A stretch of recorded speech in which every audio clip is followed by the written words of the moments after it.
Previously on the Woke Real Estate podcast with the student master teacher, Mr. I Stay Woke, Chris Monroe.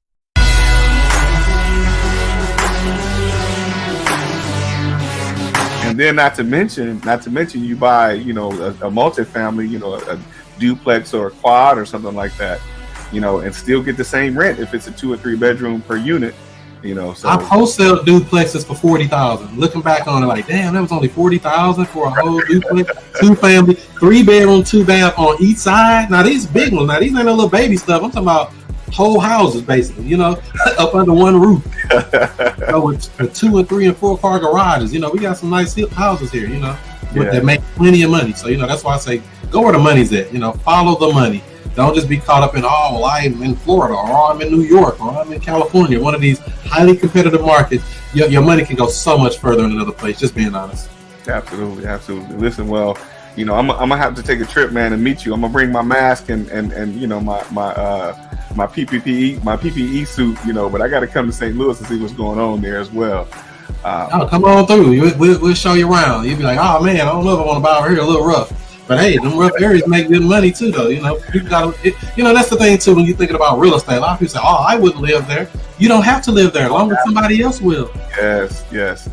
Somebody was asking me that because I do stuff in Detroit. Some areas in Detroit.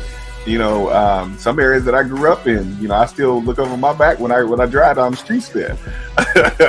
Most definitely, in these areas, especially like in this market in St. Louis, we're block for block. You can go 3 blocks north, you in the hood.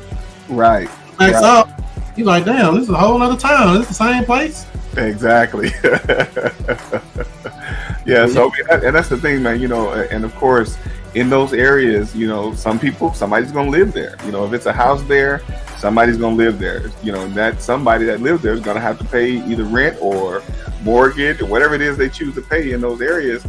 Somebody's gonna pay for it. So why not have housing? You gotta have housing, whether it's living in a trailer, whether it's living in a house, a duplex, an apartment, townhome. It don't matter.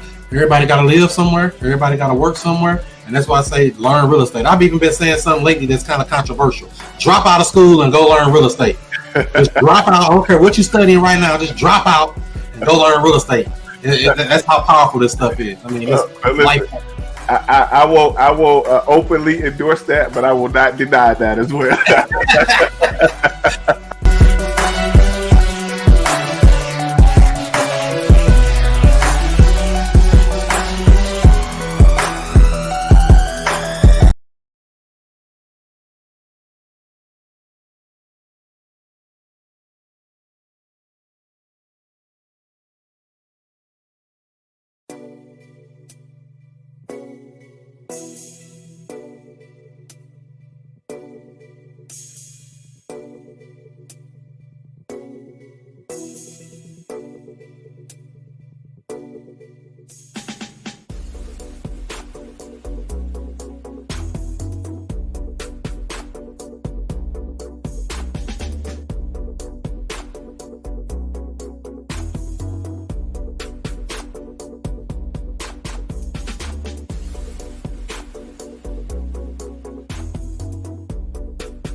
Find more leads than you can even process. That's multiple listing service. That's the MLS for you real estate agents. Absentee owner information. Find the cash buyers and flippers in any market nationwide. Pull a pre-foreclosure list. And don't forget, you got to find those comps. Get nationwide access with multiple filters. Powered by PropStream at wokesource.com. Get your 7-day free trial today. wokesource.com. That's wokesource.com. Get your free real estate joint venture agreement and get notified of upcoming shows. Text JV to 636-330-1444. Today's broadcast is being brought to you by WokeSkipTracing.com. Look up phone numbers and email addresses with ease, with pricing as low as only 15 cents per match. Not per search, per match. If there's no number or email address, you don't pay. Get accurate data in just minutes. WokeSkipTracing.com. That's WokeSkipTracing.com. You may have heard the saying, the fortunes are in the follow-up. Now there's a brand new system that is great to help you cold call, text message, drop voicemails, and so much more, all automated. You don't have to remember anything. Just set it and forget it. All you have to do is speak to people. Check it out, wokereply.com. It's a multi-touch marketing campaign where you can schedule to send text, voicemail, email, and even live calls all on autopilot. Check it out today, wokereply.com. That's wokereply.com.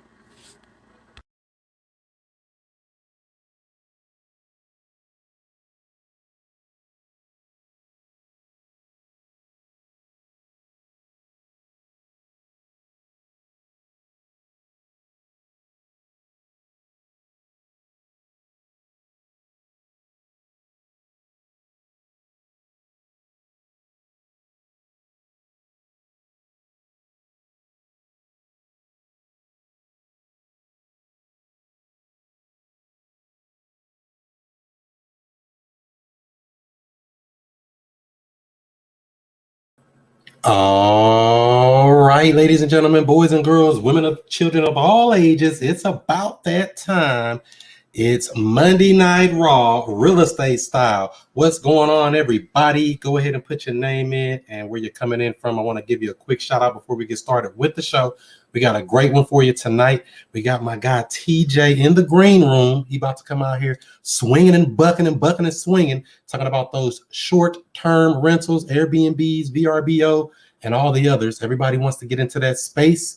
And we got an expert on because I'm not an expert in it. Why am I going to try to fake it? Bring on an expert. That's what I say. Surround yourself with some quality people. So that's how we're going to do it tonight. Don't forget, next Monday night, we're on with Miss Angie B. Just closed her first wholesale deal. And forget what she made. She got the seller to bring $7,000 to closing to sell their house. We're going to break that down next Monday night. That's November the 30th, 7 o'clock Central Time, 8 o'clock Eastern, on with Miss Angie B. Make sure you're tuned in for that. If you want to be updated of any of the live streams coming up, text JV to 636-330-1444. That'll get you on the notification squad and you'll get that free joint venture agreement. So that's how we're going to do that right there. Who all we got up in here? I said we got some people watching on Periscope. We're streaming on Twitch, that gamer site. We're streaming on YouTube. We're on Facebook in the Woke Real Estate Investing Group. We're who is this? Michael from the Lou. I see you. What up? What up? Good and plenty. What's up with you? How you doing? So we got the people. We only got about 24 people or so in right now. Go ahead and share this out. Bring some more people in because I want to get as many people in so we can get the value brought. It's about that time, y'all. We about to get it popping.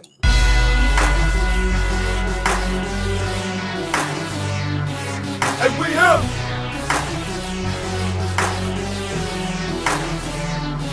And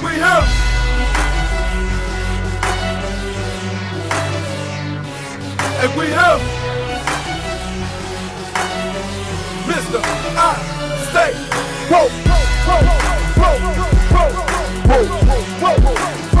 And Mr. I Stay Woke. What's happening? What's happening? What's happening? This is the student master teacher, Mr. I Stay Woke, Chris Monroe, and I'm right back at you with another real estate video. Tonight's stream, like I said, we got a heavy hitter about to come out here, Mr. TJ. What up, bro? And welcome to the Woke Man. Podcast. Man, what's going on, man? You can hear me pretty good. We good on the mic? All is clear. All is clear. Oh, man, I appreciate it, man. Hope everybody's doing all right. Hope everybody's having a blessed beginning of their week. This is a Thanksgiving week, so I'm super thankful for everything. You know what I'm saying? The good and the bad of all 2020 has brought us this year. So, but I'm thankful nonetheless, man. So yeah, man, happy to be on, man. Pleasure. I know everybody ready to end 2020 because it's been a booger, right? It's been a heck of a year. That's for sure. Cool. Yeah. So for people who may not know, what do you do, TJ? So my name's TJ. I'm a real estate investor, entrepreneur. My main strategy, what I focus on, is in the short-term rental space. So, you know, what I do is I have properties, whether I own these properties or whether I rent them via a corporate lease, or also known as rental arbitrage. And I furnish these properties and charge a nightly rate with them, and I earn cash flow through them. And we have properties listed on, of course, sites like Airbnb, which most people are most familiar with, VRBO, Booking.com, Expedia, and also we have our own direct booking site as well. So wait a minute, Expedia, you can do that too now? Yeah, Expedia. Yeah, you can do it on Expedia too, man. Yeah, that's the move. That's the move when you know when things are on trend, and that's the way things are going. And other companies and sites tend to adapt. So there's rumor that Marriott is about to have their own listing site as well. Yeah, it's where you can actually list your property on a Marriott site. So we'll see how that goes. But that's a pretty strong rumor. So we'll see. Wow. Plus, I hear Amazon's getting into the real estate space as well. Yeah. So we're definitely going to see what Amazon. You know, Amazon has a hands in everything. So that's definitely no surprise to me. But I'm interested to see how they're actually able to tap into the real estate space. So we'll see how it goes. Cool. So you list them all. You said Airbnb, Expedia, VRBO. Yep. Used to be VRBO and HomeAway, but HomeAway and VRBO are now one company, so they merged. So it's now just VRBO.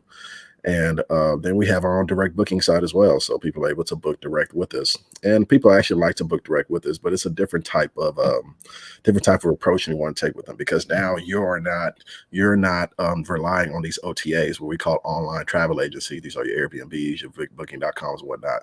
When you have a direct booking site, now you have to market yourself in a kind of way to draw traffic to that site. So, but with sites like Airbnb, why I like sites like Airbnb and VRBO is because people already know where to go when they to get what they want. Like if you want to travel, you know that you need somewhere to sleep.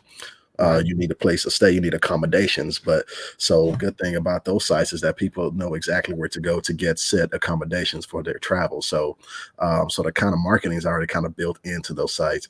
But guests have an opportunity to save money on fees and the costs and extra taxes if they just book direct with you. And that's also a good way to build your brand. You know what I'm saying? Because we're building a business, we're building businesses that are sustainable, the businesses that are going to last for years to come. And in order for that, build that good foundation of sustainability in the short-term rental space, you want to go direct at some point in time. When you're ready, when your systems and your business is ready to go direct, then you can go direct and market, put together a marketing plan to earn direct bookings. It seemed like you could, use the people that came originally from VRBO or one of those sites, gather their information, put them on your list, and now wherever they go, how they meet. Absolutely. And that's how it works. And that's one of the main ways to actually build that pipeline and start building that marketing site. So that way repeat customers will now book direct with you. And so that's one of the ways in which you build that, and they have a good experience, and they're going to want to keep booking direct with you. And then guess what? Then they're going to tell other people, say, oh, you want a place in Houston, just go to his website. You know, you can save fees and just go to the website and book it from the website. And we have systems in place to where all the calendars, no matter where the booking's coming from, they're all linked, they're all synced. That way you're not having any double bookings. And so yeah, but you definitely hit the nail on the head, man. That's definitely one of the main ways to get that done, for sure. Most definitely, because I had a cleaning business, and that's kind of how we launched it, from like Living Social, Groupon. We trying to get the people in, but we gather that email address, gather that phone number. We gonna market back to you so you can keep using us over and over. Absolutely, and that's key. And so the trick is, and the way to do it is to figure out how to capture the guest's information, how to capture their email addresses, and then put it in an automated database that will send marketing out to them to give them an incentive to book with you directly. Maybe you send marketing out to them after they check out, say, "Hey, book with us next time. We'll give you 20% off your next stay." You know what I'm saying? Something like that. Or but the key is to figure out how to capture their email addresses to add it to the automated to your database, your email base, and that it's automated. And so there are multiple ways to do that. There are multiple ways to do it. For us, one of our internet systems, if you want to log into the internet, you have to input your email address, right? And it automatically goes to our MailChimp account. And now they're in our database. You can also do it to where if you use an electronic guidebook. So we use guidebooks for our guests, and our guests get a digital version of the guidebook a few days before they actually check in. But to actually access the guidebook, you have to input your email address to gain access to it. Once they put the email address in, it goes automatically into the database as well. So there are multiple ways to get it done. Some people have a guest book, like an actual guest book, like physical book there that people sign. They're at their property.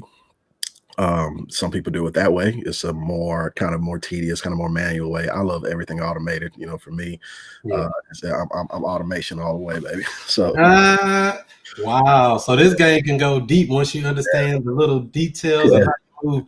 So I know we got a lot of people that listen, and they ask me all the time, how do I get into Airbnbs and how do I do that? What is the minimum barrier of entry for somebody who wants to get into this type of business, the short-term rental business? Yeah, absolutely, man. So it definitely depend on which route you want to go. Whether first of all, you got to understand what your goals are. Do you want to own your first few? Do you want to rent and do arbitrage on your first few? However you plan to get started. If you want to do rental arbitrage, which is the lowest barrier to entry, by doing rental arbitrage, this means that you are going to rent your unit, rent the property, and then furnish it and then list it. But there's a specific way you have to go about it, right? I don't show people how to rent their property and just go get an apartment under your name and then, kind of be on the low key with it, do Airbnb on the low key, which a lot of people do. I don't teach it that way. You can actually get a lot of trouble that way if you can get aggressively fined if these apartment complex catches you, because they're actually kind of trained to start sniffing out this stuff. So you have to get to a place to where you know how to position yourself and your business so you can actually do it under a business, under a corporate unit. That way you're doing business on the up and up. They are well aware of your business model. They're well aware that somebody else is staying on behalf of your business.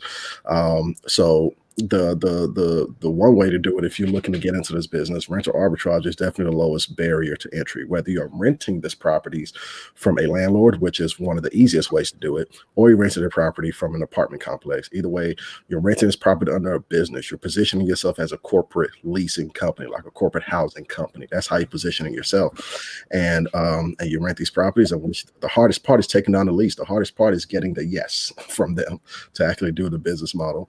Once you are able to take down the lease, and then you furnish the property and you'll be good to go.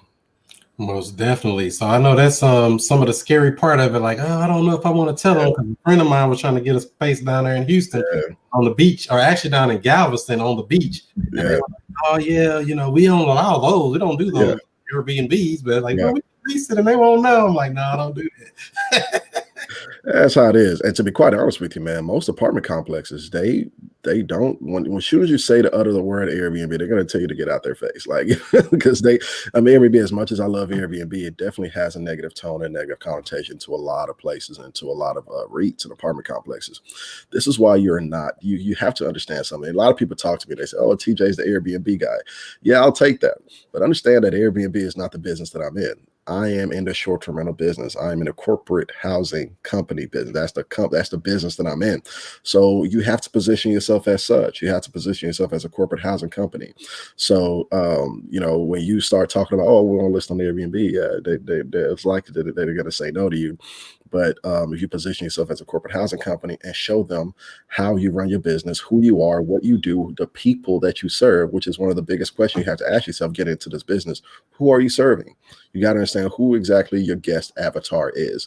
Once you are able to properly answer that question and position yourself, there's a much more likely chance that you'll get the yes. So, yeah. Most definitely. And I know another one of the major concerns that I see is how do you screen the people that are coming? How do you know going to come in and have a big party or something. Absolutely, absolutely. So there are definitely things that you can put in place to make sure that you're getting the right people in there. Will it work 100% of the time? No. There's still going to be some people that might slip through the cracks that have bad intentions for your property. But, you know, for the most part, if you have good systems in place, you can definitely be mindful of that. If you just know the right questions to ask, to know the right things to look out for. Like, for one thing, you know, a lot, especially like with these OTAs, a lot of these booking sites, you're able to guests are able to instant book with you, meaning that they don't have to request to book with you. They can just book it instantly. But you can set certain parameters for instant booking reservations, right? You can set it to where, hey, people can't instant book with me unless they, for one, have a 5-star review from another host. For one thing. So that means that another host has actually proving that they're actually are good guests. They have to have a completed and verified profile. You're going to get people that want to book with you that don't have a completed verified profile. Don't accept them and ask them to complete it. And if they do not complete it, then you need to make sure that you do not accept them in your reservation.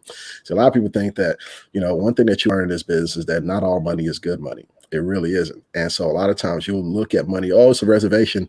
Yeah, if they have bad intentions for your property, they're actually going to cost you more money than they're going to make you. So you got to be very, very mindful of that. We have a really hard time accepting locals. You have to have a really, really good reason to be a local in Houston and still book our Airbnb. There are people that still that have good reasons for that. Like, all of my Airbnbs are within like 10 minutes to the medical center, 10, 15 minutes at the most. So a lot of times somebody, your family or loved one might be getting a procedure done and you want to stay somewhere that's close, right? Just to help them through that process. And we understand that. See, that's a good reason. Sometimes you might have people that stay, you know, Houston's massive and all these burbs that are out here. Some people might stay in Cypress and stay in Katy, but want to be in the city because all of my units are inside the city, close to downtown, close to midtown. So they might want to be in the city for whatever reason. Maybe it's a celebration for somebody. Maybe they're wanting to support a spouse at an event or some type of convention or something. They want to stay a few days and be inside the city. See, that we can kind of understand, but for you to just be a local or just a book, you have to have a pretty good reason. So we hardly ever accept locals for one. You know, but that also comes with a grain of salt, because especially one thing that this whole COVID situation has taught us is that we're still staying booked. We're still very booked, actually. But the travelers types have changed a little bit. We're getting a lot more locals that want to book because they want to be out the house. They've been in the house for too long and they want to get away for a week and just stay in an Airbnb that's close to midtown and close to downtown. So it depends. So we're still analyzing that, and we're still asking a lot of questions when it comes to locals. So you want to be mindful of that. You definitely want to be mindful of folks without a completed profile. You want to be mindful of those. You want to ask a lot of questions when somebody requests to book with you. If they don't have a completed profile or they're local, you want to ask them, like we ask questions. Hey, how many? So just to confirm, it's going to be 2 people staying at the reservation. Okay. Will you be expecting any visitors at any point in time during the reservation? Is there going to be any type of gatherings or events going on at the property at any point in time? So, you know, if you want to get really, really strict with it, you can actually request that everybody that's staying at the property submit their name and information for everybody that's going to be staying there. You can do that as well.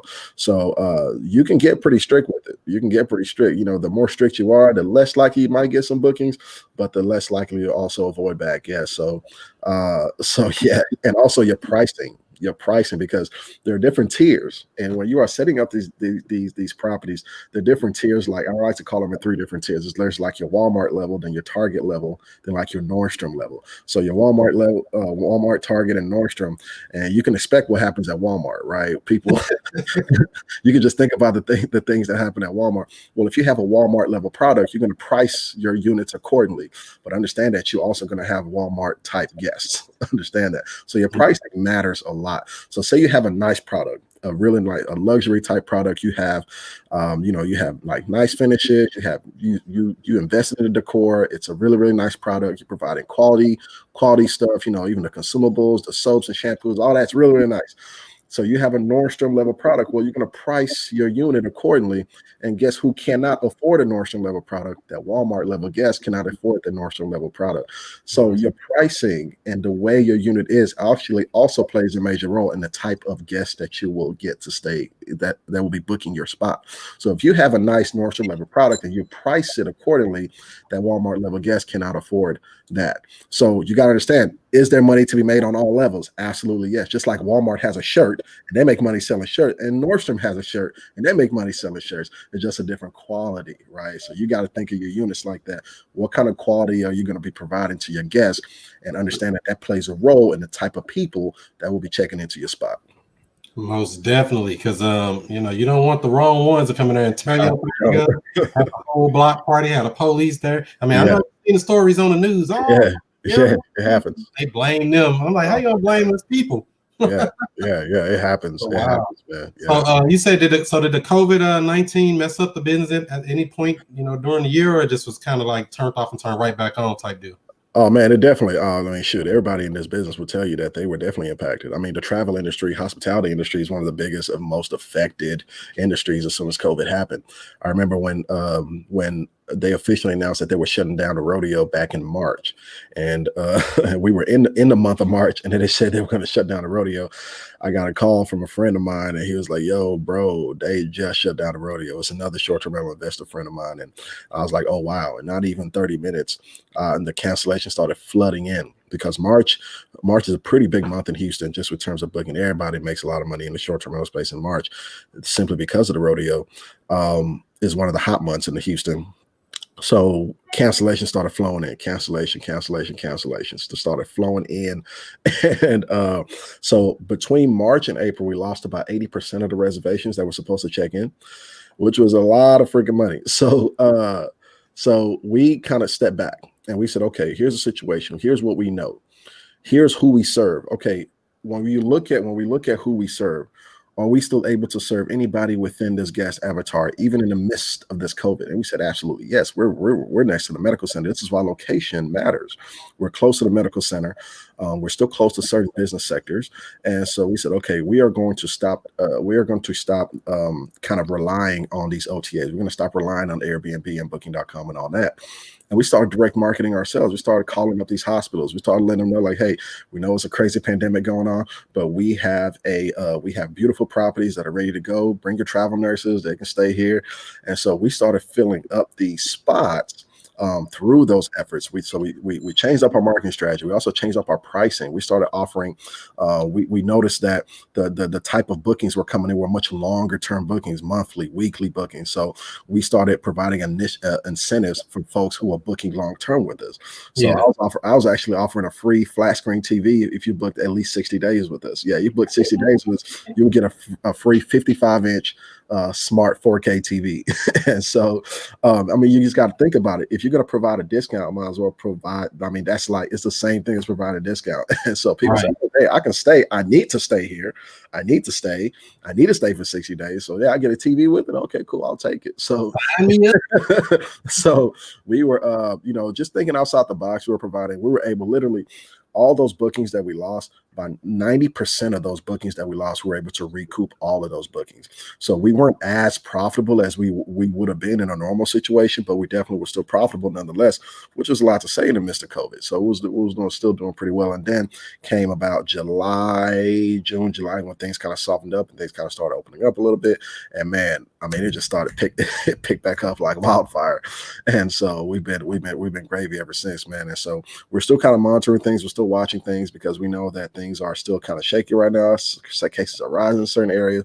So we're still monitoring, but we definitely know how to pivot. Now we've learned and we know how to pivot and we know how to adjust in the case something like that happens. Wow. So that was smart to say that when we see something's changing, don't sit back and pout your head. Man, come on out and get it. Man, I'm gonna just touch on that real quick. That's a really good point. I think this is important for people to know that as an entrepreneur, you're a problem solver. Understand that. Not only are you solving problems like to the people that you serve, but you're also solving problems in your business as well. So if you're the type of person that, just let things happen to you and you say, oh man, well, there's nothing I can do, man. I gotta take this L, man. Life happening.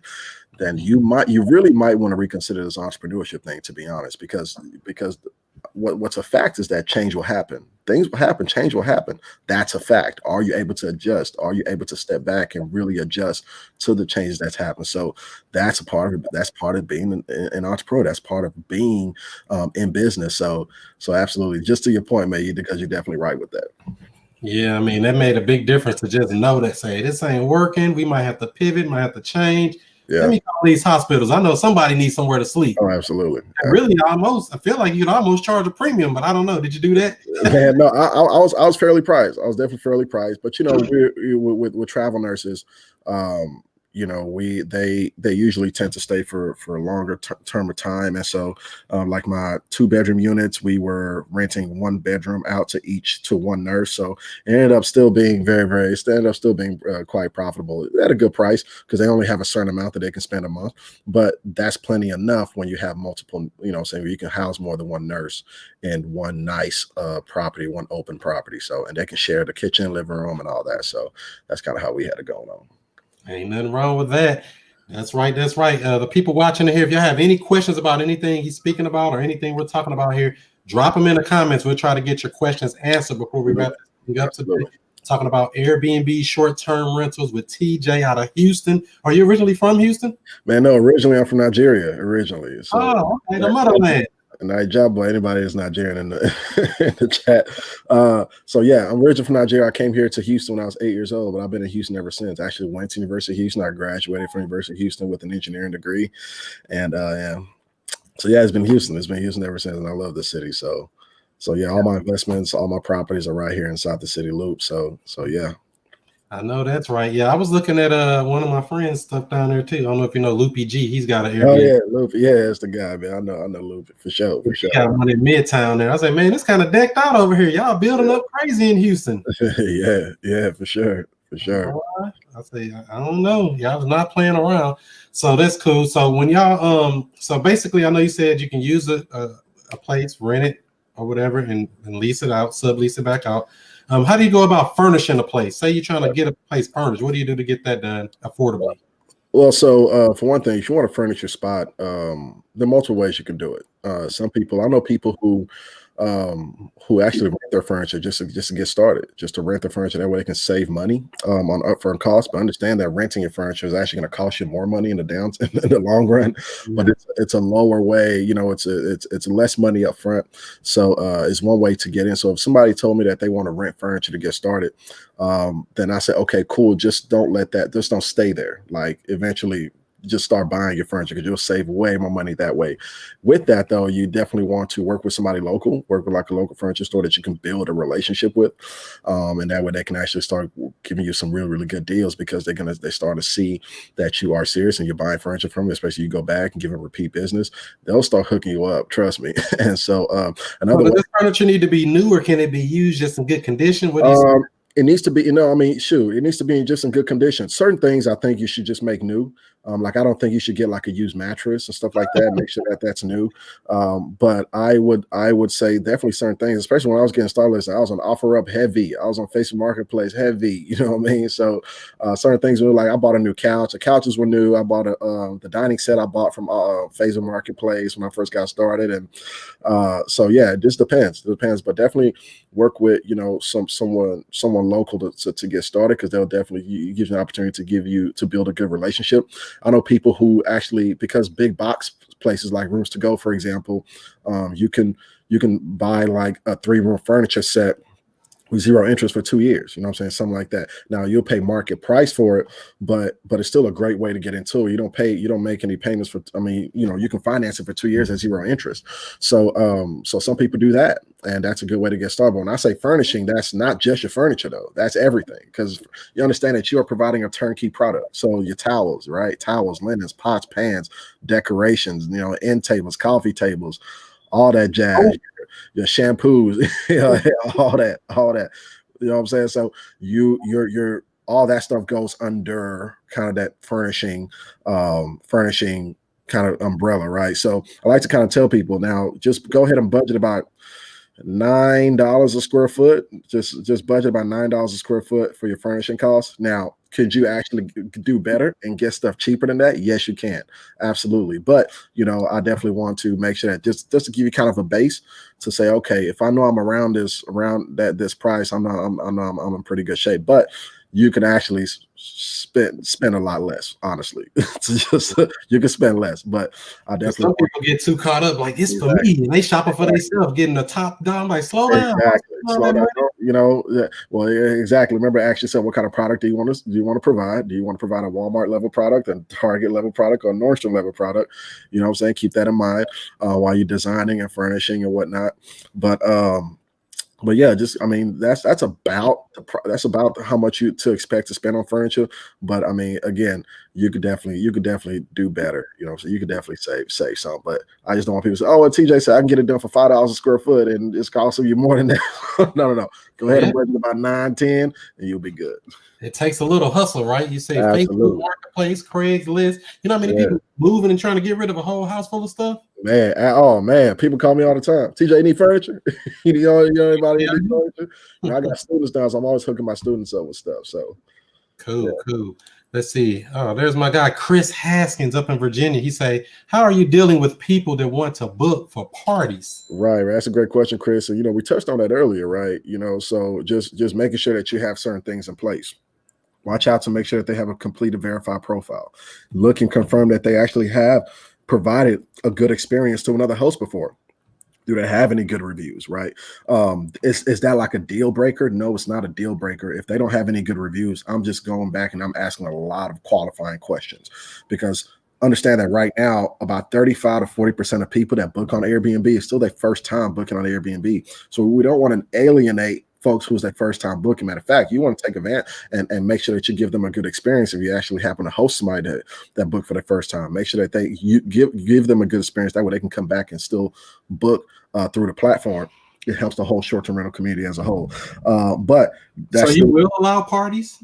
No, heck no, I will not allow parties. I'm talking about a house party in your best. I'm talking about somebody who wants to book for their first time on Airbnb. Okay. I'm saying that you know, I love people that have already had good reviews with other hosts. But sometimes they won't have any good reviews because it's their first time using the platform. So you still got to look at other ways to screen them to make sure that they're, you know, by asking those questions. Yeah, most definitely, man. So it's just different ways to go about it, and just to make sure that you're actually getting good people that want to stay at your property, because it happens, especially now with everything going on. The whole thing with people partying and whatnot is just kind of hitting at a all-time high right now. So, you know, if you don't want to have instant booking on, then don't have instant booking on, and have everybody that wants to book with you request to book with you. You have to approve their reservation. You can do that. Now, Airbnb loves instant booking. They love that. And they actually give you a little bit of an SEO boost if you have it on.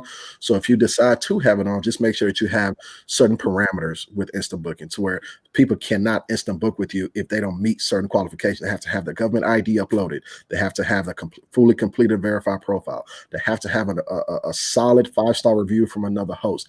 Only then can they instantly book with you. Other than that, they have to request to book with you, in which you can ask questions to see if you feel comfortable accepting a reservation or not. Yeah, they don't ask me anything anymore. I guess I got enough 5-star reviews. I stay Airbnb. If you got 5-star reviews, shoot. Oh, so he good. Especially if you got more than one, you got a few. Oh yeah, he good. I trust him. Good. Yeah, the first one I went to was in Dallas. This was about a year ago, and I was like, man, this thing, it had bikes on the wall, so you can go take the bike off and go bike ride. I was like, is this somebody's house? I didn't know. I thought I walked into the wrong house. They had food in the refrigerator, beer. I was like, damn, Airbnb like that? Yeah. I remember when I first got started, I used to have like chocolate. I used to have wine. Had wine for my guests, like with a little decked out little setup and all that. Yeah.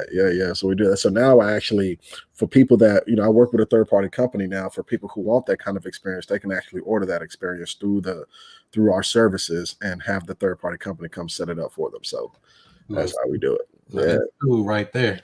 All right, we got a free black man over on Periscope says, fellas, I'm thinking about investing in container homes as Airbnb rentals. Any thoughts on those? So it's actually interesting because, you know, for one thing, it's container homes are actually getting more and more popular. They actually get more and more popular. I know a good friend of mine who's a builder who's looking to who's about to develop like a few units with strictly container homes on a lot in Second Ward. So it's getting more and more popular. And I know the container homes that I am aware of in different markets, because I know a lot of people in the business, they are doing very, very well because this whole kind of container home, tiny home kind of experience is getting really, really popular. And so yeah, most definitely. I think if you could, if it's in the right location and you can actually deck it out to where it's a container home, because understand, if you're going to do a container home, you kind of got to come with it. Like you can't have it just be a container home and it be kind of just regular, just a regular. Like you kind of got to make sure it's nice so they get the true value out of like, damn, I'm in a dope container home, not a, you know what I'm saying, not just a regular average container home. So I think it's a good move if you have the right location and depending on how you also set it up, it can make a lot of money. Yeah, I saw one for the first time because I didn't even know what it was. Like container home, what's that? They had like 12 containers stacked on top of each other. Huge place. I was like, that's a house? Yeah, that's a house. I guess they built it like within the last year or something. I mean, why are they doing it? Because it's abundant materials or something, or why are they doing it that way? Oh well, I think it's a different type of product that people when you look at because container homes there, can you imagine the durability of them, right? So I don't know the full details in terms of, you know, what it would take to build one of those, but I would imagine it, you know, you can probably save money on certain things, but you will spend money on certain things because you could probably, I mean, you imagine that that's not much framing that you'll need. That's not much siding that you'll need, right? But at the same time, understand that you got to cut these things. You got to put them together and weld them up, and that costs money. So I think there's a give and take with them. I think it's just a different type of experience, and I think it may be a more dexterity kind of component to it in terms of how solid they are. Yeah, I mean, look at these containers. I mean, they look nice, and aesthetically, they're nice. So, so I can see why people will want to lean towards a container home, but you know, I think it definitely has its pros and cons. I was like, wow, they had like 12 of them stacked up on each other. These are small compared to the one I saw. I saw it in Houston. Matter of fact, like 12 of them stacked on top of each other. I said, dang, that's a huge place. Yeah. You'll notice. Houston, they're definitely more and more popping up in Houston too. They popping them up. Nothing wrong with that. All right. So let's see. Vanessa wants to know, do you have Vanessa says, do you have cameras in there? Yeah, good question, Vanessa. Vanessa. Sorry about that. Great question. So with cameras, yes, we have cameras, but only in the exterior. Only in the exterior of the home. We don't have any cameras or any recording devices inside the house. Now, that's not to say you can't. If you want to have a recording device inside your house, you can. You just have to disclose it on your listing because people need to know what they're walking into. If you decide to have a camera inside your property and you do not disclose in your listing, you are opening yourself up to a world of trouble. So you just want to make sure that you disclose it on your listing, even if whether you have it outside or inside. Our listing says for the safety, it says it just like this. I believe it says for safety and security reasons, the exterior in bold, and only the exterior of this home includes a stick-up camera, a doorbell camera, or something like that. So you have to disclose in your listing whether you want to do it inside or outside. You can. You just have to disclose it. I don't recommend putting it inside because a lot of people don't want that, and you will get a lot less bookings than you're supposed to. Just put it like that. So don't be trying to be no peeping Tom, huh? There's stories, man. You'll see in the news, there are articles, there are stories about hosts actually putting secret cameras, like low-key cameras in certain spots inside without disclosing it. And you know, whether it's like low-key ducked off cameras to spy on people, man. It's not what's up. Yeah, that's kind of intrusive if you ask me. Absolutely. Let's see. Chris say folks seem to want to book and tear our place up and go home. Wow. How do you prevent that? I know the screening is very important. Is there anything about that? Yeah. And also the screening is important, but there's certain technology pieces that you can actually have in your home, right? Imagine if you actually have a doorbell camera, right, and have it set to where people, as traffic comes inside, you're getting a notification. Your assistant, in my case, my assistant's getting a notification. My assistant, they monitor the entry points.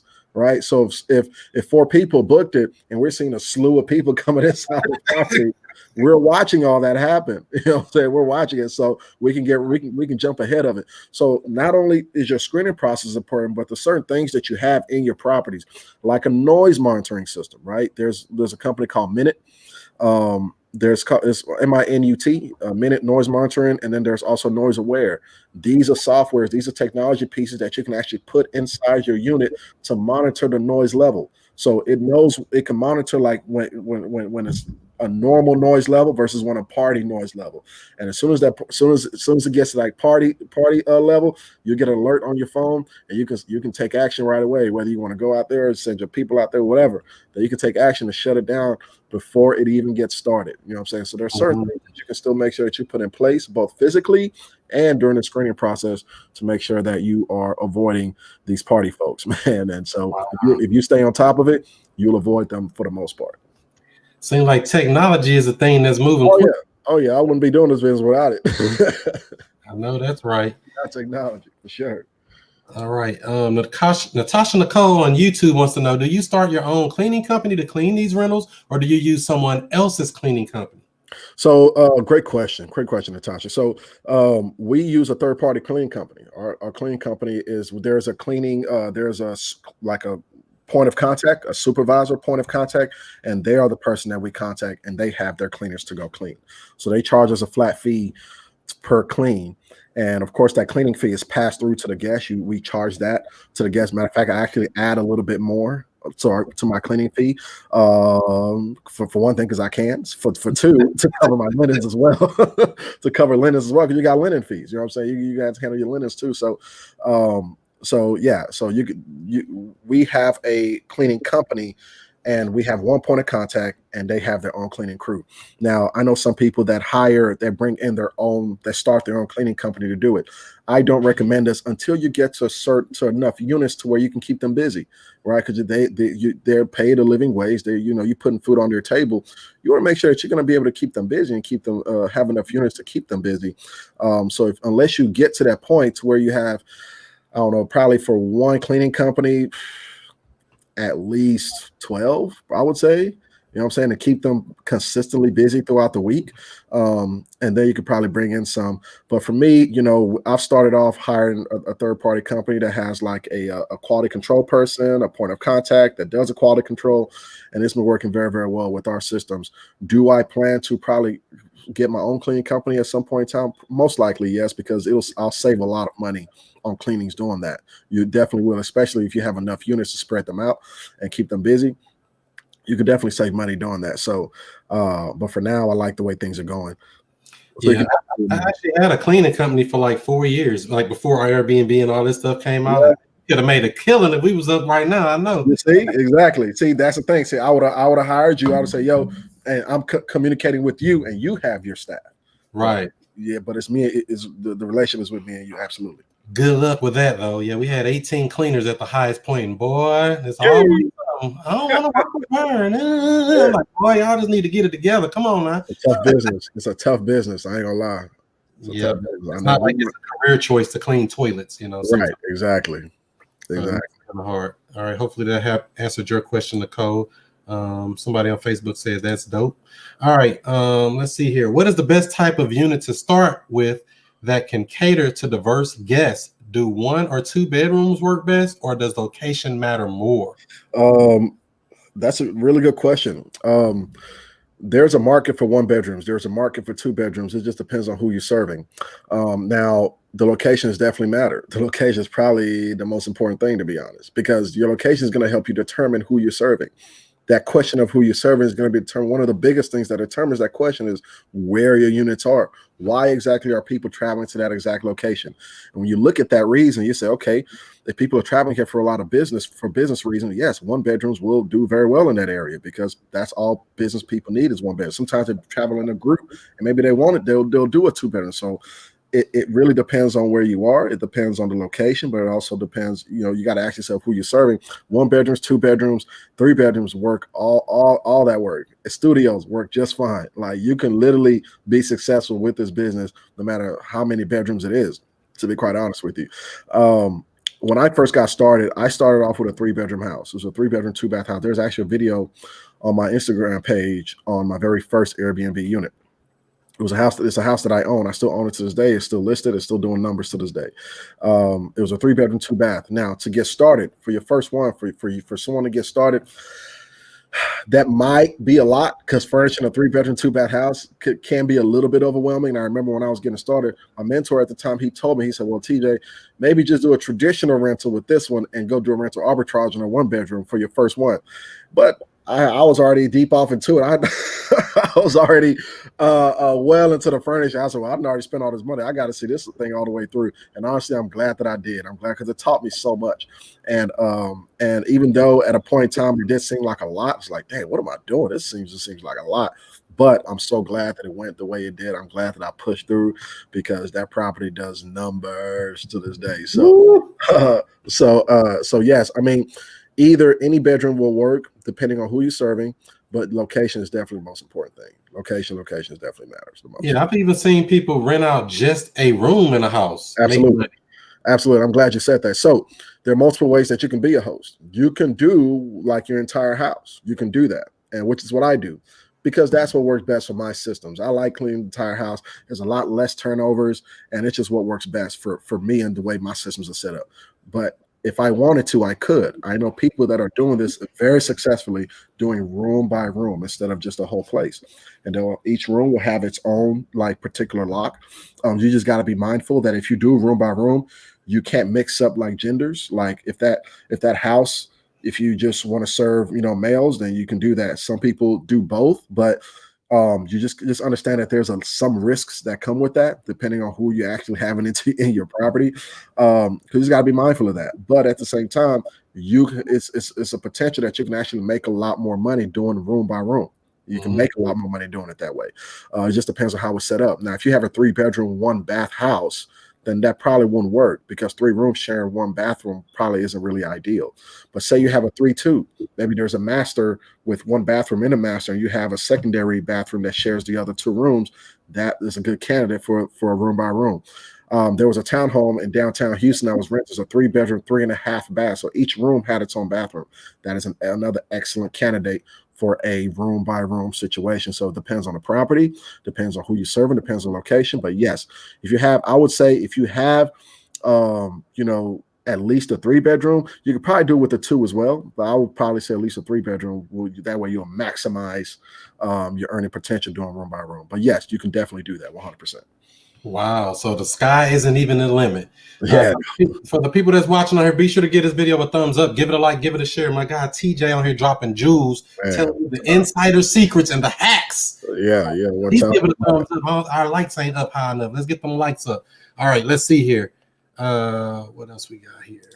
Vanessa say, are container homes small houses like 1 room, kitchen, and bath? All right. No. Container homes are actually made out of containers. It's like these pictures. I don't know if they saw it. Yeah. I don't know. She probably didn't see it, but yeah, these are container homes right here. I'm trying to see one like the one I saw down there. That one that I saw was nice. They had like 6 or 7 or 8 containers stacked on top of each other. It's something unusual here. This thing. Yeah. See, that's a container home right there. And that's powered with solar too. You see that? They don't even have electricity. They use solar to power it. I live in that. I ain't got to pay no electricity no more. I like it. Right. Yeah, that's wild. No utilities, say shoot. Yeah. It's getting popular. It's getting more and more popular. I think what will happen is we'll see kind of more and more of these kind of coming up. So yeah. Okay. All right. What's up? Deidre says, what is the cost of insuring this type of unit? Sorry if this was already asked. Yeah, great question. Great question, Deidre. No. So understand that, especially if you're doing rental arbitrage, you want to make sure that you in this business period, you want to make sure that you have the right insurance coverage. If you're doing rental arbitrage, if you're renting your location, know that a regular renter's insurance will not work. You're not covered under a regular renter's insurance because when you are doing this business, you are providing a service. You're providing a stay for somebody else. So that means that you are open and you are open and exposed to liability issues, to liability claims. If somebody has a slip and fall and they want to blame you for it, yeah, that's a regular renter's insurance does not have liability coverage to cover that. Somebody drops a wine glass and they cut themselves. They want to decide they want to blame you for that. Understand that you have the right coverage to cover that. So you want to use insurance that actually also has liability coverage as well. So there's a company that we use called Proper. It's Proper Insurance. Proper Insurance provides short-term rental insurance coverage for short-term rental businesses and individuals. So you can actually have it's almost like a renter's policy with liability coverage as well. And it is more. It does cost more. I was just getting ready to ask you. So that 32 you guys, they're gonna cost you more than $50 a month, probably so. Huh? Oh yeah, well, yeah. So I think a regular renter's policy costs about $20 a month. But yes, a short-term rental insurance policy would cost you about $50 to $60 a month. Oh, that's not bad. That's peanuts, really, when you look at that's for, and it depends on how many bedrooms and bathrooms it is as well. And also, even if you own your properties, a regular landlord policy does not cover you as a short-term rental investor. If that property is used as an Airbnb, a short-term rental property, you want to make sure that you get the actual short-term rental insurance coverage as a homeowner. Like with you owning the property, a regular landlord policy does not cover you under the property being operated as a short-term rental property. So again, there are brokers that have that. There are a lot more insurance policies and companies that are starting to cover these a lot more now. There are brokers that cover it now, but Proper also has insurance coverage if you own the property as well. So to answer your question, yes, you definitely want to make sure you have the right insurance. I'm glad you asked that because people need to know that. Yeah, you don't want the wrong insurance. They're gonna hook you up. You know, we a litigious society looking for a reason to sue you. Yeah. All right, cool. You did talk about the cleaning a little bit ago. I meant to ask you, how are you handling linens? Do you have to have washer and dryer on set or on the property, or do they take it off, or how do you handle it? So there are multiple ways you can handle the linens. I think there are three main ways, and there really are these three ways. So for one thing, you can actually have the linens done there on site, right? I recommend, if you want to do that, make sure you have a full size washer and dryer. You can do that. If that's the agreement that you have with your cleaners. Now, understand that will take longer to clean your property because they have to wait for the linens to dry and wash and whatnot. If they're smart, they come in, they just strip the beds, the towels, and they go ahead and throw a load in the wash. While it's washing, they're going to start cleaning everything else, throw it in the dryer. Once they hear the sound, once it's done, keep cleaning, and then once it's dry, then fold everything up, put it back in your cleaner's closet, because you should have 3 sets of linens for each room. 3 sets. So that means you have one that's being used, one that's dirty that you're going to wash, and then one that's backup in your cleaner's closet. So you can do the laundry on site. Option 2 is to actually have it to where your cleaners take the dirties with them, handle the laundry off site, and then make the beds with your clean set, and then bring it when the next cleaning is ready. When that guest checks out, they bring back the ones that they took, take the dirties off, bring back the ones that they had, and then make the beds with those. And so you can actually have the laundry done on site by the cleaners, right? That means they take the dirties with them, make it with the spares, and bring the dirties back at the next cleaning, and just keep that cycle going. You can do that as well, or you can actually outsource it to a completely separate linen and laundry service, like a completely separate laundry company. This is what the hotels do, but I don't recommend this until you have enough units for that, because now that's an extra expense, right? You understand that you're paying a linen company to wash your sheets for you. So the way to do that is you need to have some type of storage or somewhere that they can run they can have the linens come in and out of. So the cleaners, before they go clean, they already know which units they want to clean. They know what beds are in there. So they go to the storage location, wherever that location is, grab the ones that have been washed and dropped off by the linen companies, bring them to the units, swap the linens out, take the dirties. By the time they're done for the day, take the dirties back to that central location. The laundry company comes, picks up the dirties, cleans them, brings them back the very next day clean. And that's how you keep that cycle going. So 3 ways to do it to handle the linens. That third option, I don't recommend until you have enough units to actually handle that. But that first and second option will definitely be one of those 2 options would be the way to go as you're getting started and you building your portfolio. Yeah, I was definitely wondering, because I stayed at a couple places like they don't have a washer dryer here, and that was only like one night. But I'm like, how are they doing these linens? Are they even doing the linens? They doing them. I'm checking for bed bud inspection. Yeah. They just do them off site. They do them off site. You know what I'm saying? That's really what they do. Making sure they right. Okay, cool. Yeah, absolutely. Hey, Chris, what's his Instagram? Oh, they want to know your Instagram. Yeah, absolutely, man. Just shoot it to him. At TJ to Johnny, just my name, nothing complicated. At TJ to Johnny. There it is in the lower left, right there. Yeah. Screenshot that. That'll get you right there on the lower right. I'm sorry, lower right. Yeah, I'm trying to see where I can add it to the chat so everybody can see it, but I don't see how I can do that. But it's cool. Yeah, just show it to me. That perfect. That's good right there. Yep. So that's it right there on the bottom right. At TJ Tijani, at TJTIJANI. Cool. All right. And are you doing any like courses or anything for people who actually Absolutely. want to go in and learn this business? You got something for them? Absolutely. So check this out. I actually have a course that I'm dropping on November 30th. This is the official short-term rental road. It's a short-term rental roadmap course. So that's dropping November 30th. You can actually pre-order the course at half price. It's a Black Friday price right now. Click the link in the bio. Go ahead and get the course now because the price will 100% double after the Black Friday sale is over. So the course drops on the 30th. Go ahead and pre-order it now while the deal is up at half off. So and come the 30th, you'll have full access to the course. So I'm looking forward to that. So they need to go over to this Instagram page to get it. Go to my Instagram, go to the link in my bio on my Instagram page and go ahead and pre-order the course now. That way you'll just be good. That's right. I saw you on a woke real estate podcast.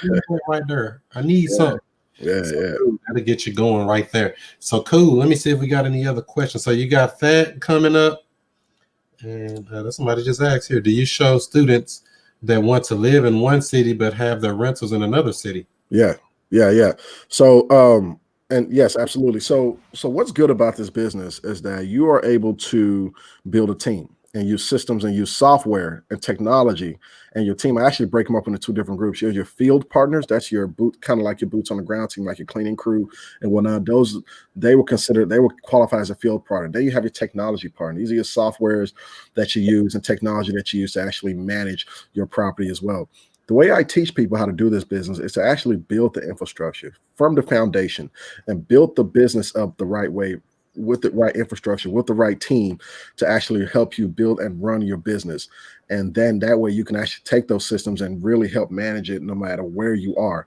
Now, what a lot of people do, if they're not in the same city, you can actually hire somebody to manage it for you. That you can do. You can co-host it and have somebody manage it for you, pay them a management fee.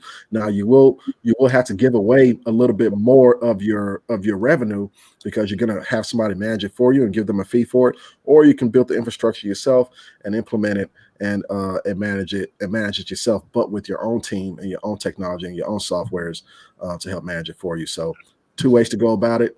But either way works. Just depends on what your goals are, what you try to do. Okay, cool. Let's see. We got Toya asking, I own 2 properties already, but I'd love to know, how can I start an Airbnb business without owning property? Sorry if it was answered already. That was at least option, right? Or lease with sublease. Well, yeah. So that's with you. We're doing rental arbitrage. It's called a rental arbitrage. That means that you will own you don't own the property, but you're renting the properties. And the other ways to co-host, I know I just touched on this, is to co-host. That co-hosting means that you don't own the properties, you're not renting the properties, you are partnering with somebody who wants to do Airbnb and you're managing it for them. In a lot of co-host situations, a lot of co-host agreements, the owner or the property owner or the person who's doing rental, or whoever it is, whatever they're doing, they furnish it, they pay for the furniture. You are simply managing it for them, and you're providing a service by managing it for them. And then depending on how much you get paid, it usually goes for about 20 to, I've heard as high as 35% of the gross revenue. You keep, let's just say you're getting 20% and they keep 80%, and you keep 20% of every booking that comes in for managing the listing for them. So you could be an actual manager of Airbnb. Yeah, you can imagine. You're not doing rental arbitrage, you're not owning it, you're just managing it for somebody, you're just managing somebody else's listing. That's called co-hosting, and you can do that as well. And so the thing is that's what's great about the way I teach it. If I teach it to where you building the infrastructure, you're building the foundation, you're building the team, you're building the management company, essentially. So if you want to manage your own rental arbitrage, you can. If you want to manage the properties that you own, you can. If you want to manage somebody else's property, you can. With the same systems, with the same team, with the same infrastructure. So yes, absolutely. I know that's right. Cool. Somebody over on Facebook wants to know, what all software do you use? I guess that's about 12 of them, man. It's quite a bit. I mean, there are softwares that we use to manage our pricing, our revenue management software. Now, like just with that, for example, these OTAs, Airbnb, VRBO, they love attentive listings. They love hosts that check their calendars, that update their pricing, that looks at the calendars. So when you have a pricing revenue management software that is constantly updating your prices for you, you set your minimum price, you set your base price, and it fluctuates your prices automatically based on the demand of your market. And does it, and it's fully automated.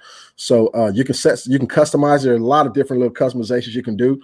So we use, but that's one software that you want to make sure that you have. Pricing software. We use a guest communication software to help communicate with our guests. We use softwares for our guidebooks, right? We provide digital guidebooks to our guests. We use that. We definitely use software, especially for our websites. We use softwares for that. There are different softwares even for like the noise monitoring systems. There's softwares for that. That's, there are apps all through the apps and technology that's there at the property. Of course, our home security systems, our cameras, our door lock systems, those are all through softwares that we're able to program our door locks at any point in time, no matter where we are, through our phone, right? We're able to do that through the phone. So those are all software that we use. But my recommendations of what I do, I definitely highlight in the course as well. And the exact way that I set up my systems and my softwares, you'll be able to do the same. You'll be able to do it the exact same way. So, and I outline that in the course as well. So definitely cop that. I know that's right. So is this course more for a beginner or somebody who kind of in it and need to like spice up their Airbnb business? That's a great question. It's great for both. It's great for both, man. If you're a beginner, you will know exactly how to get things going. But if you're looking to not only start but scale your business, really take this to the next level and add systems to your business, it's definitely great for experienced folks as well that want to that already have things going in the Airbnb space, in the short-term rental space, but scale the business. You can definitely do that as well through the course. It's definitely great for that. So it's no excuse. So jump on in there, go to Johnny on IG, get that link in the bio, sign up for it. And so it comes out next Monday, is that right? Absolutely, November 30th. Right? We're dropping November 30th, just in time. You know what I'm saying? And I think it's great timing, because now you have a chance to really dive into a business model that has changed my life forever, for the great. And you're ready to gain that kind of knowledge to go into 2021 with, and really set some goals that you can really knock down, man. So if this is a business that you're really interested in, definitely tap into the course, get the knowledge from the course, and that way you can start implementing some things and executing come 2021. And how important is that? Because I see a lot of people try to just jump in there and wing it. I'm like, don't you need to go learn from somebody or something? Yeah. And I definitely had to learn. I had to do the same thing, and I had to learn. I had to make sure I got the game from the right person as well. So, yeah. I mean, you're gonna learn. You're gonna learn either way. Either you're gonna learn from experience, or you're gonna learn from somebody who's been through it already, that you can avoid it. So, either way, it's gonna cost you money. Either way, it's going to cost you money. This has got to ask yourself, which is the way that you want to go, which is the way you want to learn it. So, trust me, there are mistakes to be made in this business. There are a lot of mistakes to be made in this business, and I've been through them. I really have. There's no cap. I've been through them, so yeah, that's one good thing about the course is I teach you how to do it, and not only do I teach you how to do it, but to avoid the mistakes that I made as well. I know that's right, because they're gonna happen. Absolutely. Crazy. Cool. So are there any books, podcasts, or other resources you recommend for people who want to get their mindset right as far as entrepreneurship and or real estate? Yeah. So I would say there's a good book that's not just like short-term rental focus, but it's a good business book in general, called Profit First. And this is actually a required reading for my mentorship students. It's the people that I coach, that I mentor like personally. That one there, that's a required reading. It's called Profit First. If you think you know how to manage cash flow, if your idea of cash flow is income, minus expenses is profit, I don't blame you. But definitely read that book, Profit First. It'll open your mind up to a different way to manage cash flow, to make sure that you are really pulling the best out of your business. So Profit First is a great read. Optimize My B&B by my guy, Daniel. He's a good guy. I actually linked up with him when I was first getting into this business. Optimize My B&B. It's a good read about what you need to make sure that you are setting your listing the right way to really optimize it. Because understand, just like technology, like with Google and all that, Airbnb has SEO, right? Search engine optimization. You want to make sure that you set up your listings, not just your property itself, but your listing itself needs to be optimized so you can get the most visibility possible on Airbnb. on Airbnb. So that book is great for that. So those are definitely two reasons I would recommend for folks who are looking to get into this business. I know that's right. And go get their course next. It comes out Monday. That was our money. Go ahead and pre-order it now. Go ahead and get it for the half off. 50% off right now. Go ahead and get it. Wow. A special discount. There ain't no excuses because they wait to the last minute and then say, "Oh, I need the deal." Yeah. Too late, man. It's gonna happen. As soon as the discount goes away, they go, "Oh my God, I meant to get it. Can I get the discount?" I'm so sorry in advance. You snooze, you lose. Goes away. Go ahead and lock it in for the half price right now. You snooze, you lose. I know that's right. Yeah. Michael says, will I be able to view this again at a later time? Yeah, there will be a replay up for this video at ChrisMonroeSTL on YouTube. Let's see what we got here. What are the typical fees using a property management company? A good fees. We touched on it a little bit earlier. So when you're using a property management company, whether you want to co-host and be a property manager or you want to hire one, and expect about 20 to 35%, depending on how involved and how much of a turnkey process how much of a turnkey service they're providing to you. So yeah, expect about 20 to 35% of your. That's pretty good money. Shoot, for the management, they need 5 houses to get a full income. Yeah. They making that money. All right. Does the course have scripts to say when approaching leasing the property? Yes, that's a great question. So, and the course will definitely have great resources and documentation. One of the best things it's going to have is actually the script. So the course will actually have a script when you're approaching landlords and you want to talk to landlords. It's a really, really good script. Matter of fact, right now with our landlord interactions, we are seeing about 40% success rate with our scripts. And that's almost every other landlord that you talk to would give you the yes because of the script that we have, because the script is really good at positioning yourself in order to get the yes. So, and understand the approach to talk to a landlord versus an apartment complex is different. It's a very different approach. The apartment complex is going to qualify you based on your business. The script doesn't necessarily, it matters, but not as heavy with an apartment complex. Really, your business is going to speak the loudest, and you want to learn how to position your business so you can get the yes from them. So folks who want to get into this business, want to do rental arbitrage, I tell them, I'll say, okay, go ahead and get your business entity set up. Do you have a business entity? If not, go ahead and get it set up. Even if you just keep it in good standing and do nothing with it right now while you're still learning, or while you're not ready yet, go ahead and get that business entity for your short-term rental business set up, because some apartment complexes might want to see that your business entity to have been established for a certain amount of time. Different apartment complexes have different requirements. They might want to see your financials. They want to see, and if you also don't know about your Dun and Bradstreet number, go ahead and get a DMB number established as well for your business. As long as you have a business with the EIN number, you can go ahead and get your Dun and Bradstreet number, which is the Dun and Bradstreet. If you're not familiar with it, is the business reporting for your business, almost like credit reporting for your business. And so you want to go ahead and get that set up as well, because some complexes, leasing offices, want to see your DMB as well. But understand that with a landlord, maybe you rent from a single family house, maybe it's a duplex, fourplex, 20 unit. If it's a landlord, that's a different approach, and we definitely have a script for that as well. So we have set strategies and game plan on how to position your business to talk to talk to apartment complexes, and we also have scripts that have almost a 40. They're right now about a 40% success rate with the scripts in order for you to if you are talking to a landlord. So yes, we definitely got you covered on both fronts. I know that's right too. So if a leasing company or a property management company tell you no, what do? You just give up, or is there another backup plan? Yeah, if an apartment complex tells you no, I remember when I was first getting started into this business, I'll tell you something that happened to me. I went into, there was some lofts in East downtown Houston that I went into to talk to about doing my business model. I set the appointment on the phone. I went, we looked at it, and I sat down in her office and I said, okay, great. So I actually want to rent these properties, and I want to rent them out to other people. And she's like, oh my God. She said, oh, you one of those Airbnb folks. Oh my gosh. She says, I don't have time for this. And she gets up and walks out of her office. And I just left me sitting there. And I'm not even lying. I was stuck. I was like, what? That's crazy. What just happened? So understand that as you are talking to folks, you will get better and better. But don't fret. Don't be too hard on yourself. You'll get better with experience. You'll get better as you have more conversations with folks. When I was first getting started, I was dropping the ball all the time. Like I was talking to folks, and I was I got better and better and better the more I started talking to people. And I remember after about 3 L's that I took, I talked to my mentor, and I was like, man, nobody's telling me yes. And he was like, okay, TJ, what if I told you that every 7th person you talk to will tell you yes to do your business model? Every 7th.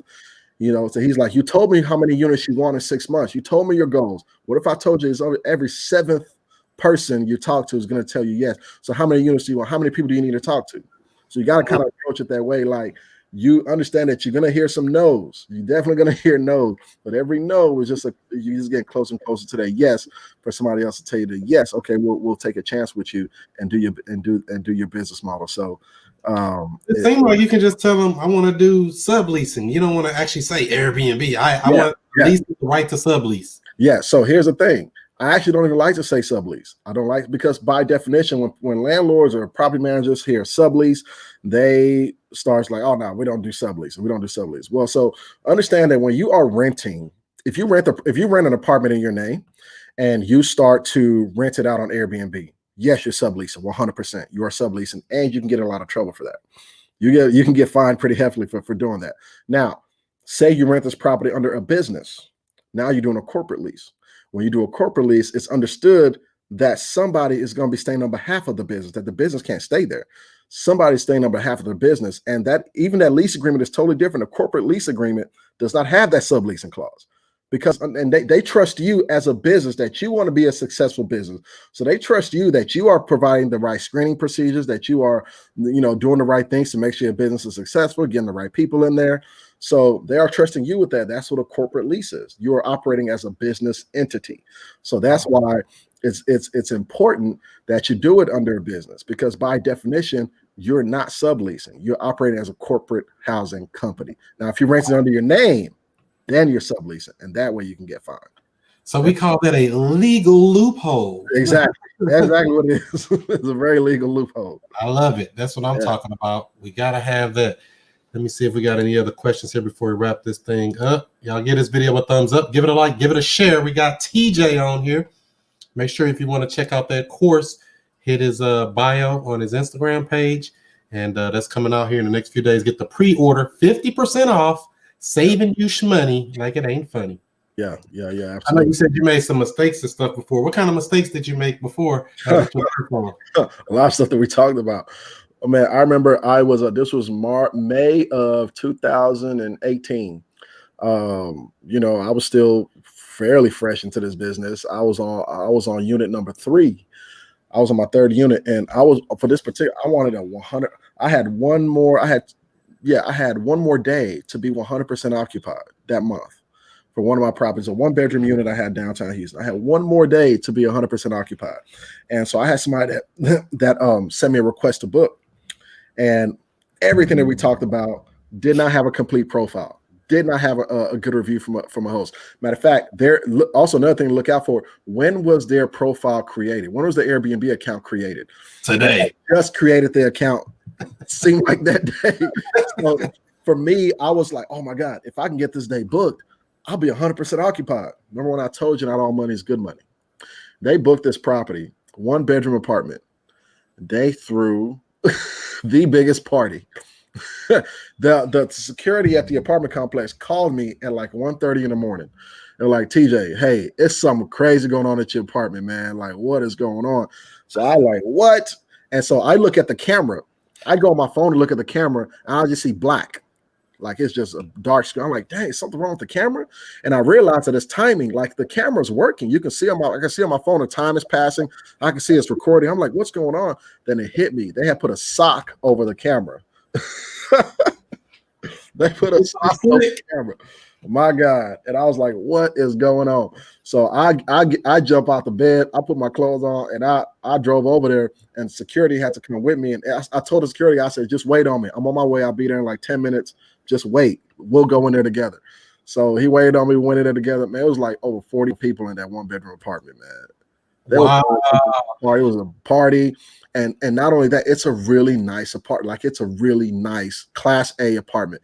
I'm talking about everybody in that hallway, all the other people, units, everybody's waking everybody up. Everybody's peeping their head out the door like, what the heck is going on? Listen, one of the worst. And they almost put me out because of it. They almost put me out because if it wasn't for the connections that I had, and everything was going so smooth. This one incident, they were so pissed off at me, but they let me stay.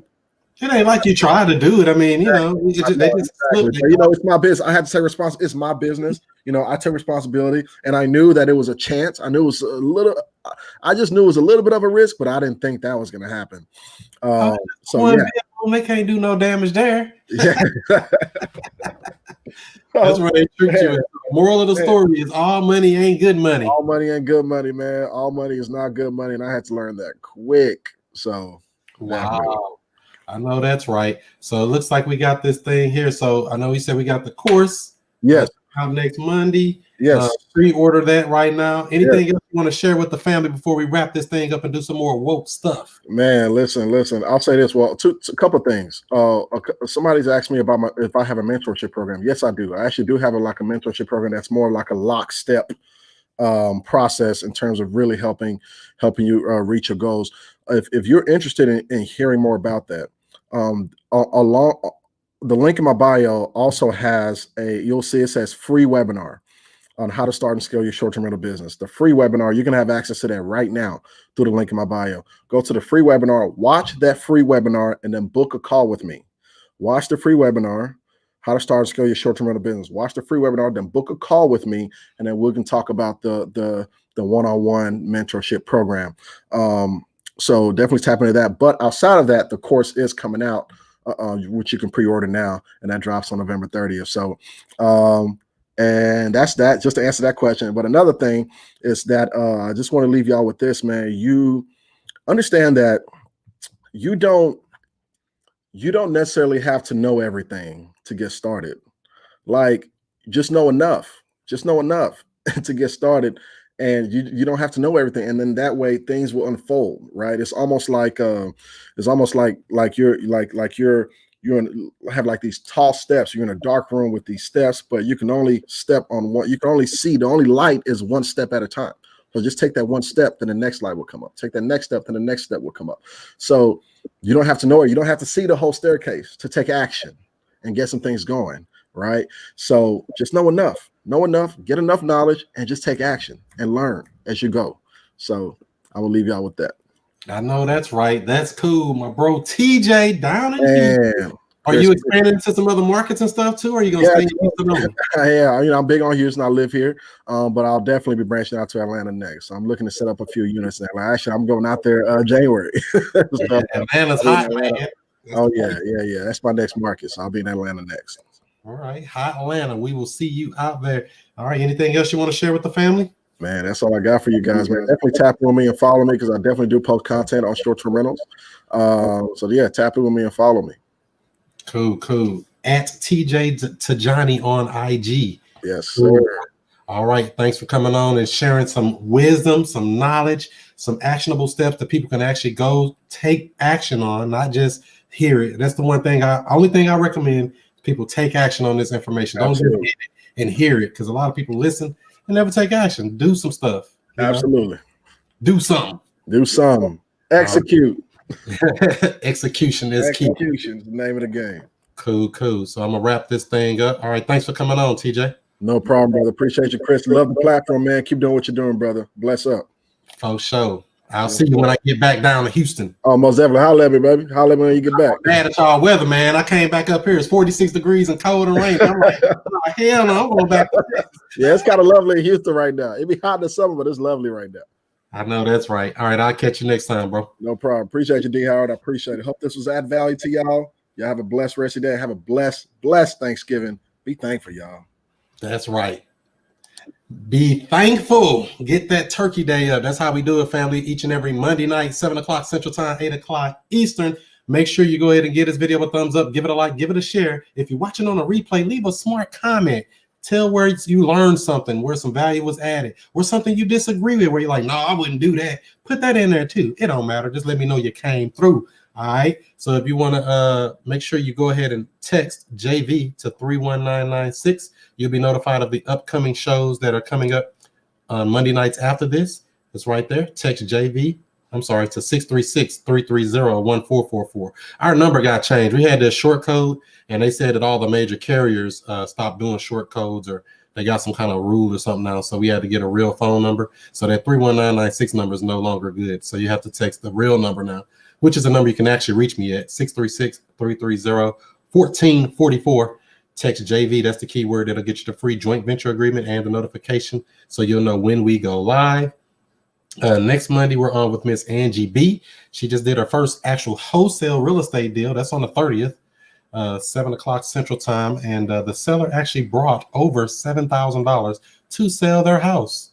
What does that tell you? Don't think for people, just ask good questions and do the game. So that's how we're going to do that right there. Hopefully this video provided you all some type of value. Let's see what we got here. Thanks, and God bless to you too. Thanks to you too. Very informative, my good men. God bless. Thank you. And yeah, we got all those questions answered as well. So like I say, follow me on all social media outlets at ChrisMonroeSTL. That's Snapchat, that's Twitter, that's Instagram, that's Facebook, that's YouTube. Don't forget the YouTube, where we have over 250 free real estate training videos where you can learn everything from the rooter to the tutor in the business of real estate.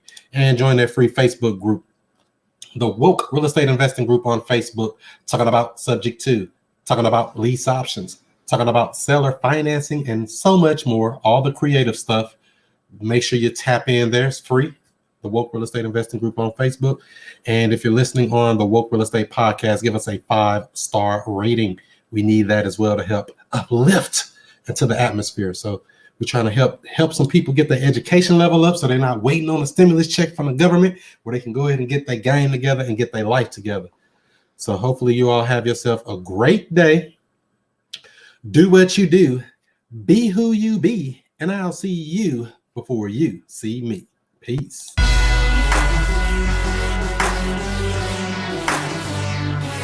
And we have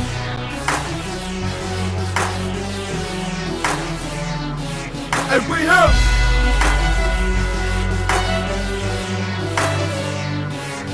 we have Mr. I Stay Woke. And Mr. I Stay. Find more leads than you can even process. That's multiple listing service. That's the MLS for you real estate agents. Absentee owner information. Find the cash buyers and flippers in any market nationwide. Pull a pre-foreclosure list. And don't forget, you got to find those comps. Get nationwide access with multiple filters. Powered by PropStream at wokesource.com. Get your 7-day free trial today. Wokesource.com. That's wokesource.com. Get your free real estate joint venture agreement and get notified of upcoming shows. Text JV to 636-330-1444. Today's broadcast is being brought to you by WokeSkipTracing.com. Look up phone numbers and email addresses with ease, with pricing as low as only 15 cents per match. Not per search, per match. If there's no number or email address, you don't pay. Get accurate data in just minutes. WokeSkipTracing.com. That's WokeSkipTracing.com. You may have heard the saying, the fortunes are in the follow-up. Now there's a brand new system that is great to help you cold call, text message, drop voicemails, and so much more, all automated. You don't have to remember anything. Just set it and forget it. All you have to do is speak to people. Check it out, wokereply.com. It's a multi-touch marketing campaign where you can schedule to send text, voicemail, email, and even live calls all on autopilot. Check it out today, wokereply.com. That's wokereply.com.